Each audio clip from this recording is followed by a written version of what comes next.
Եթե մենք վաղը չհավաքվեցինք ու որոշում չկայացրեցինք, քաոս առաջանալու։ Ինչքան աբիժնիկ ու դոխավիկ կա, փորձելու են իրենց ձևերով հարցերը լուծեն, որովհետև գլխներին մարդ չկա։ Ու վաղը մեր համար ավելի բարդ է լինելու Թորգոն։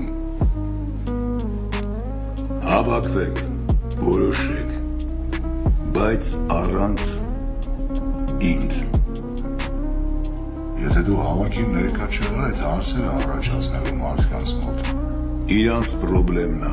եթե իսկապես որոշել ես վերականգնել հին կարգերը, ու ես բեսպրիձելի դեմ պայքարես։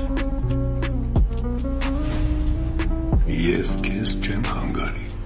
բայց եթե դու գնացիր Շավոյի ճամփով, մենք պրոբլեմ ենք ունենալու։